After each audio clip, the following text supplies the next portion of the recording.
By the way, Ricardo is the first of candidates for the board that you all are going to be asked to approve before this is over. I think it's time that we move on to another candidate. To another candidate. Not because we don't love you, Ricardo, but thank you very much, and thank you so much for the work that you're doing at your school. So on to our next candidate is Heather Vunkanen, and I think we're going to meet her on video. Hey everybody, how's it going? How are you? I'm well. Hello from North Carolina. I know. Is it rural North Carolina? It is rural North Carolina, although we're very far inland. We're in central North Carolina. We were closed for 3 days from the hurricane recently because we got a great deal of all of those torrential rains and had roads washed out and bridges washed out and things like that. So our whole state is trying to, work together and figure this out, but especially for our charter schools. So, it's running a school. It's like that. What can you tell us about the charter schools in North Carolina? Are they trying to help each other? They are. I really like the close-knitness, if you will, of our charter schools. There are more independent charter schools in North Carolina than there are charter schools managed by CMO, EMO. And we have kind of a close-knit. We kind of approach things on a regional basis. The rural charter schools, we sort of lean on each other and the headmasters to try to troubleshoot and figure things out, given our locations and our needs, as we compare to, say, one that is more in an urban area. But yeah, we lean on each other. We have an association that is more service oriented, and there's a lot of things in the works to try to get some state level advocacy stuff going on. And we just try to kind of go in and knock on doors at our state capitol to make sure that they're hearing our voices, and our independents speak pretty loudly. And you are a candidate for the board. Give us 5 seconds, 10 seconds about why. Okay, 10 seconds. So I do represent North Carolina.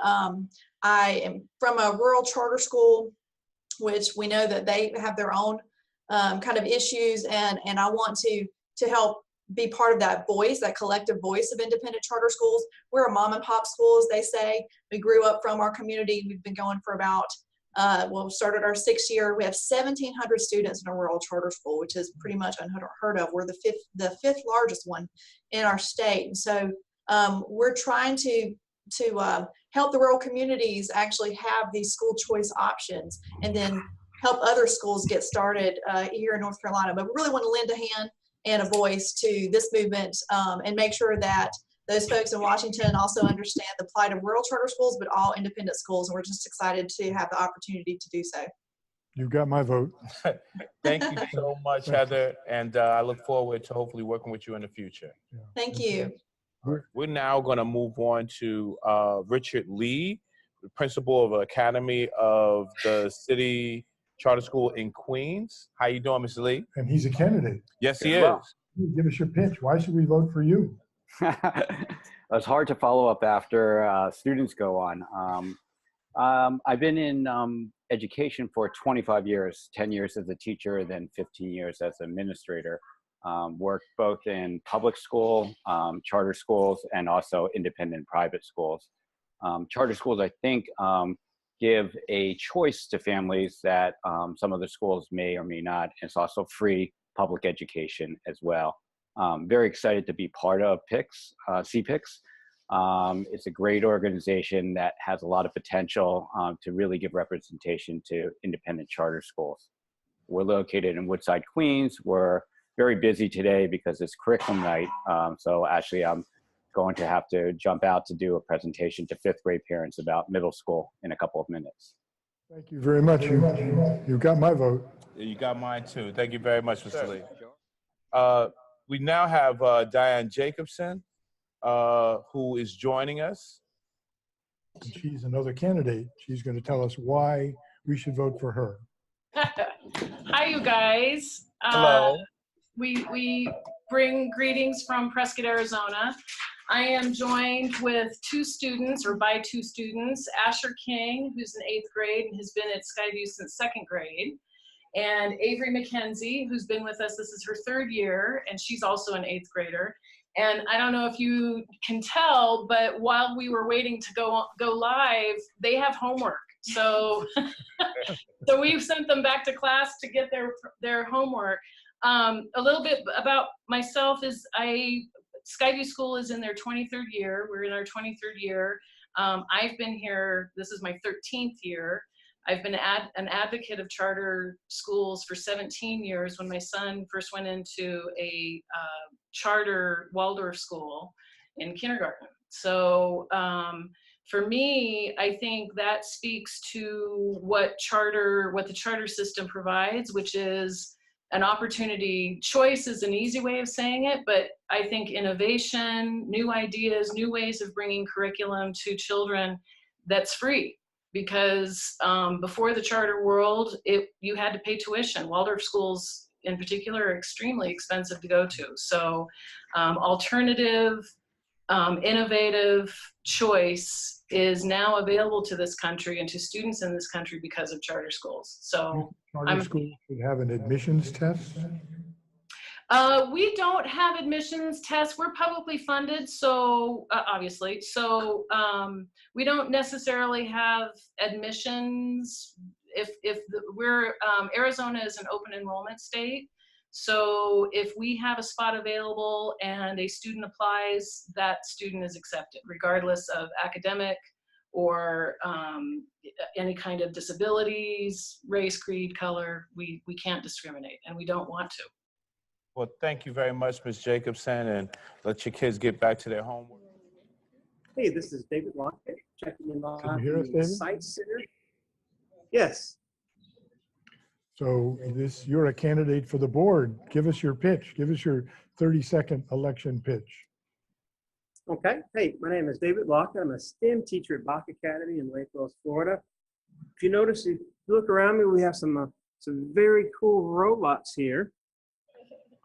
Very cool projects. I'm actually in Philadelphia at the CPICS Center, which is an intersection of design and entrepreneurship. The CPICS Center is an expressive and creative interactive technology center. The reason why I'm here, we are attending the Reimagine Learning Conference with Apple. Our school, one of our schools in Lake Wales, Florida, is an Apple school. All of our teachers have access to MacBooks, iPods, iPads, and we use them with immersive technology. That technology provides for a variety of different activities for our students and a variety of different offerings throughout our system. We're an independent charter school system, and we have over 5,000 students in our system. Just a few of the activities that we're working on. I'm going to switch my camera so you guys can see that here across. These are just a few of what we're working on. I'm sure we've all seen some Arduino boards before. Here at Bach Academy, we educate Renaissance thinkers for the digital age. We think about a global perspective for our students.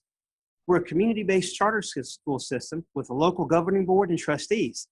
Our curriculum is designed to expose students to a variety of academic careers. You noticed in our video that was played, that was from our video production students. Those students have the chance to work on various activities that promote learning and try to give our students a bigger idea of everything that's happening in the world around them. So why do you think this association, this independent charter group is important, David? This charter group, this independent association is important because you are promoting community. You are promoting, reimagining. You're promoting a culture of learning. You want to educate all of our students. You want to give them that global, that digital perspective. So, that it's a variety. It's about the culture. It's about bringing everything together to educate, to intersect new technologies in 21st century learning. Thank you very much. You got my vote. Thank you very much, David. Yes, thank you.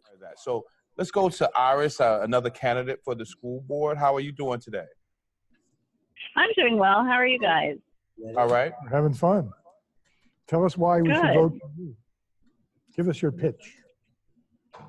All right. Well, so my name is Iris Maria Chavez. I live out in Portland, Oregon. And for a number of years, I've been working with a coalition of Oregon's community-based charter schools around legislative advocacy and policy advocacy work. Oregon's a really unique place, and I know everyone feels like their place is unique, but I'll let you know why we are. Oregon has about 130 charter schools, which educate about 5% of the student population and have been operational since 1999. Oregon does not have any charter management organizations in the state. And it's not rooted in law necessarily, but it's more practice. That here in the state, we have a firm commitment to ensuring that schools that are developed are community-based, addressing community-driven need and student need really well. And so for the last bunch of years, it's been a real pleasure to work with these schools to help support them as they're looking to ensure stronger accountability for themselves and their member schools, as well as ensuring that funding streams and requirements that are put in place by the state make sense for charter schools. And so, I'm excited about the effort that is underway with the Coalition for Public Independent Charter Schools, because it speaks to the values that we here in Oregon have been holding on to for a couple of decades as we've done our charter school work. And so I would love to be able to bring that perspective to the organization and kind of share from those experiences, as well as learning from others for things that we can do here in Oregon to make the movement stronger and change public perception in places where it does need to be changed still. Thank you very much. Got my vote. Got my vote Yeah. too. Well, thank you.